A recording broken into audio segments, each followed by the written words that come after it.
Intimate health নিয়ে কথা বলতে কি আনকমফোর্টেবল ফিল হয়? রিয়েলি ইন্টিমেট হেলথের কেয়ার করা কি এতটাই ইম্পর্ট্যান্ট? ট্রুথ হলো, ছোট্ট ছোট প্রবলেমকে ইগনোর করতে থাকলে সেটা বড় সিরিয়াস প্রবলেমে ট্রান্সফার হতে সময় লাগে না। এখনো পর্যন্ত বহু ওমেন এই বিষয়ে কথা বলাটাকে উচিত মনে করে না। ইন্টিমেট এরিয়া একটা সেলফ প্রোটেক্টিভ এরিয়া, যেটা সেলফ কেয়ার নেওয়াটাই ততটাই ইম্পর্টেন্ট। হয়তো infection, irritation, discharge, order, urinary প্রবলেমের মতো ছোট ছোট প্রবলেম ভয়ঙ্কর রূপ ধারণ করতে পারে। ইন্টিমেট এরিয়া কেয়ার করা কোনো লাক্সারি না, এটা একটা বেসিক হেলথ কেয়ার। তাহলে চলুন এখন আমরা স্টেপ বাই স্টেপ এই বিষয়ে জানতে শুরু করি। ইন্টিমেট এরিয়া একটা সেলফ ক্লেনজিং প্রসেস আছে। ভেজাইনাল এরিয়ার মধ্যে গুড ব্যাকটেরিয়া অর্থাৎ মাইক্রোবায়োমি থাকে, যে এটাকে মেনটেন করে, ইনফেকশন থেকে প্রোটেক্ট করে, পিএইচকে ব্যালেন্সে রাখে। সেই কারণে আপনি যদি বারবার এই জায়গাকে ক্লিন করতে থাকেন, হার্শ কেমিক্যাল ইউজ করতে থাকেন, তাহলে এর ন্যাচারাল ব্যালেন্সকে হারিয়ে ফেলে, আর এখানকার গুড ব্যাকটেরিয়ারাও ধীরে ধীরে ডিস্ট্রয় হয়ে যায়, ফলে ইনফেকশন হওয়ার পসিবিলিটি অনেক বেশি বেড়ে যায়। So less interference is equal to better health. কিন্তু তারপরেও সেলফ ক্লেনজিংয়ের পরেও আমাদের এক্সটার্নালিও এটার কেয়ার রাখা ততটাই ইম্পর্টেন্ট। কারণ আপনি যদি এক্সটার্নাল হাইজিন মেনটেন না করেন, তাহলে সোয়েট অ্যাকুমুলেট হতে পারে, অডার ক্রিয়েট হতে পারে, ব্যাকটেরিয়াল গ্রোথ হতে পারে, আর ইনফেকশন হওয়ার চান্সও ডেভেলপ হতে পারে, স্পেশালি পিরিয়ডসের টাইমে, এক্সারসাইজের পর, টাইট ক্লথ পরলে। সেই কারণে ক্লিন অ্যান্ড ড্রাইটাও একটা মাস্ট ইম্পর্টেন্ট জিনিসের মধ্যে পড়ে। যদি প্রপার কেয়ার না রাখা হয়, তাহলে itching, white discharge, fungal infection, odour কিংবা আমাদের ইউটিআইয়ের মতো প্রবলেম দেখা যেতে পারে।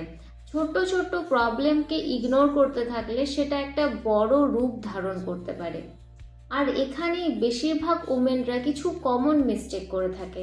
হার্শ সোপ ইউজ করে কিংবা বডি ওয়াশ ইউজ করে, পারফিউম প্রোডাক্ট ইউজ করে, টাইট ক্লথ ইউজ করে, পিরিয়ডসের টাইমে প্যাডকে লং টাইম পর্যন্ত ইউজ করে, লং টাইম পর্যন্ত ওয়েট ক্লথ আমরা বেয়ার করতে থাকি। এগুলোই আমাদের বডির ন্যাচারাল প্রসেসকে ডিস্টার্ব করে দেয়। সেই জন্য আজ থেকে এই সিম্পল স্মল টিপসগুলোকে ফলো করতে স্টার্ট করুন। মাইল্ড কিংবা প্লেন ওয়াটার দিয়ে ক্লেনজিং করা স্টার্ট করুন। টাইট ক্লথ কিংবা সিনথেটিক ক্লথকে যতটা পারা যায় অ্যাভয়েড করা স্টার্ট করুন। যতটা সম্ভব কটনের আন্ডারওয়্যার ইউজ করা স্টার্ট করুন। পিরিয়ডসের সময় 4 থেকে 6 ঘন্টা পর পর প্যাড চেঞ্জ করা স্টার্ট করে দিন। অলওয়েজ ড্রাই রাখার চেষ্টা করুন, আর ওয়ার্কআউটের পর ক্লেনজিং করাটাকেও কিন্তু একদম ভুলে যাবেন না। সিম্পল হ্যাবিট ড্রাস্টিক চেঞ্জ নিয়ে আসতে পারে। এখন আমরা বুঝে নিই হরমোনাল হেলথের সাথে ইন্টিমেট হেলথের কানেকশন কোথায়। যখন হরমোনাল হেলথ ইমব্যালেন্স থাকে, তখন ভেজাইনাল ড্রাইনেস বাড়ার সম্ভাবনা বেড়ে যায়, ইনফেকশনের পসিবিলিটি অনেক বেশি বেড়ে যায়, হোয়াইট ডিসচার্জ হওয়ার পসিবিলিটিও অনেক বেশি পরিমাণে বেড়ে যায়। পিসিওডি, স্ট্রেস, ডায়েট এগুলো ডিরেক্টলি আমাদের হরমোনাল হেলথকে এফেক্ট করে, আর সেখান থেকে ইন্টিমেট হেলথের উপরেও ইফেক্ট এসে যায়। সেই জন্য internal health is equal to external hygiene. মনে রাখবেন, ইন্টিমেট হেলথ কেয়ার কোনো সেমফুল জিনিস না। সেই জন্য আপনি আপনার বডির যত কেয়ার করবেন, যত রেসপেক্ট করবেন, তত আপনার বডিও ব্যালেন্সে থাকবে। হেলদি ওমেন মানে আউটসাইড গ্লো কিন্তু একদমই না।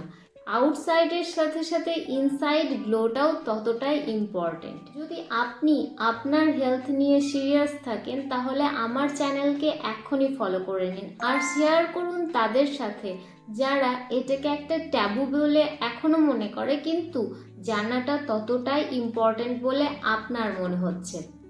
কারণ প্রপার নলেজই আমাদের হেলথের বিষয়ে ফ্রিডম দিতে পারে।